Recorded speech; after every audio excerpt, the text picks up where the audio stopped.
Beltane in Indiana is a lot like the movie The Year Without Santa Claus. Do you remember that? It was one of those Rankin Bass movies from 1974. And this is the one where the heat miser and the snow miser had this big, huge conflict, and Mother Nature came in and made everything all better. Except here in Indiana, it's just this constant fight between winter and summer.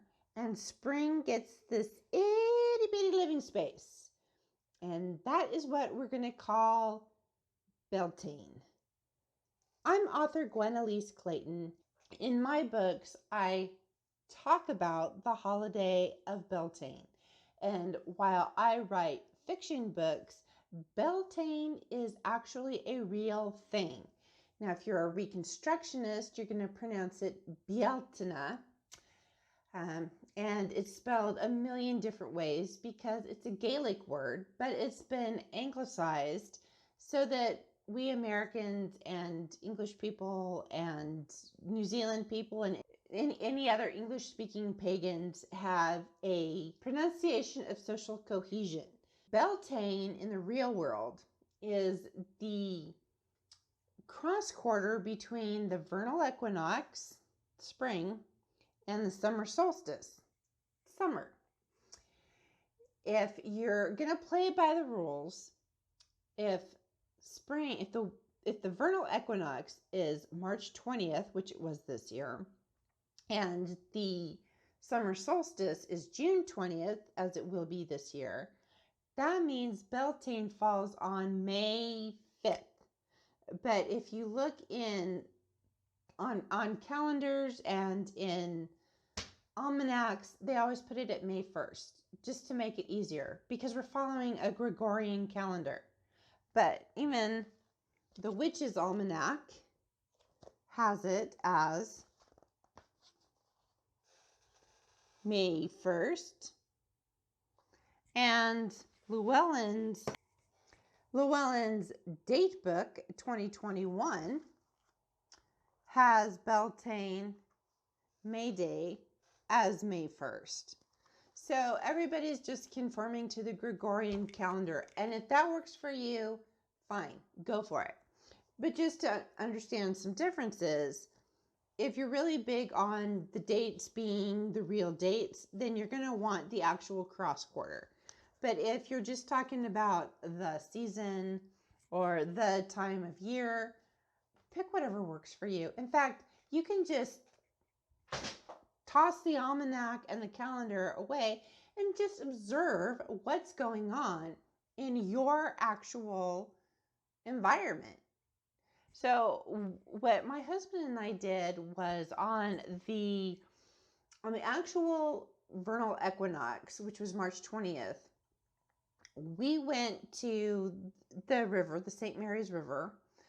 We have 3 rivers here in Fort Wayne. We have the St. Mary's, the St. Joseph's, and the Maumee River. And I wanted to see what was actually going on. Since my channel is called Rivervine, I wanted to see what was going on at the river on the spring equinox.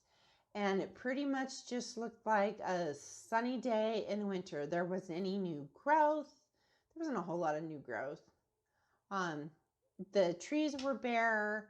There weren't new leaves. There weren't any flowers. It just looked like winter. We did end up at Foster Park, where we did find some crocuses blooming. So that counts as the first stirrings of spring here in Fort Wayne. And then on April 10th, we went back to Foster Park. The crocuses were no longer blooming. The daffodils and the tulips were, as well as many of the trees. Some of the daffodils had even faded. Then on April 17th, we went to Purdue Fort Wayne.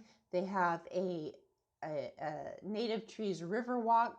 So we recorded some video on what was actually blooming for as far as our native trees are concerned. And the nice thing about the Purdue Fort Wayne Native Tree River Walk is that they do have identification markers, so you know what tree you're looking at. And if you go back at different points throughout the year, you can identify the trees. So it's very helpful. And then on the 24th, we went to Fox Island, which is one of our parks here in Allen County, Indiana. And we just looked to see what else was blooming as far as the natural environment, where humans have not manicured any lawns, they haven't fertilized anything. This is all just natural growth.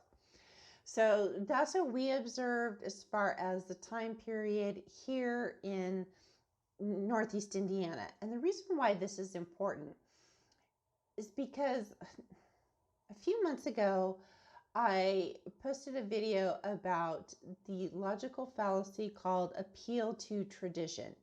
The reason that's a logical fallacy, especially with neo-paganism, is that we want so badly to correct what was wrong.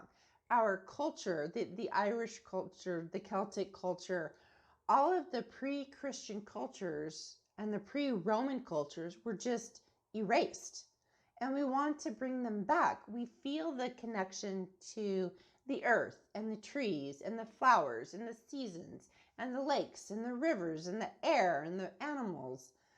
So we want to have that connection with nature. We feel it. It's part of who we are as humans. And we want to get back to that.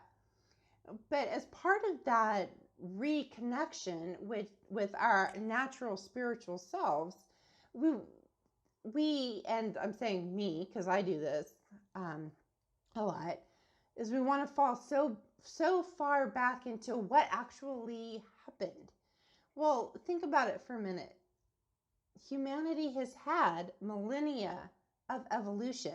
Okay, so we're back. My gimbal lost power and it made my whole video go transistors up. So anyhow, where was I? Oh yeah, appeal to tradition, a logical fallacy where you want to appeal to the way things used to be, the way things once were, this whole nostalgia about how perfect the past was. Well, the past was never perfect, and the past has always evolved.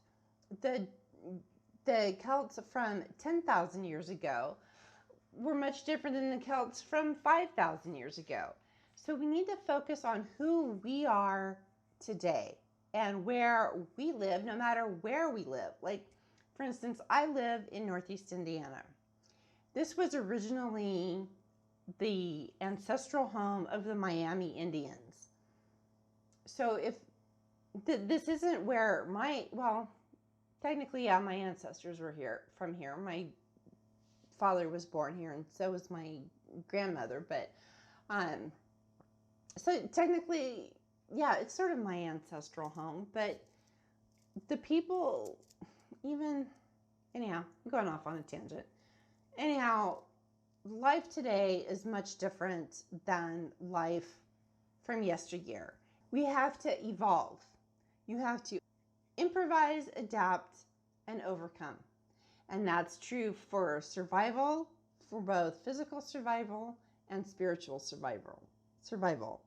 So here we are in the year 2021, and who are you in relationship to your spirituality, your religion, whether you're pagan or Christian or atheist or anything? Just who are you as a person with a soul, a mind? In my Rivervine trilogy, the soul and the mind are the same thing. So who are you? So that's something to think about this Beltane. I'm Gwen Elise Clayton, and you've been watching the Rivervine YouTube channel. If you like what you've watched, please like, share, and subscribe, and support me on Patreon. Just visit patreon.com/Rivervine. And if you'd like to read my books, you can find both From Modest Sellers and Zinfandel's Grimoire on Amazon. Have a great week, and I'll see you next Tuesday.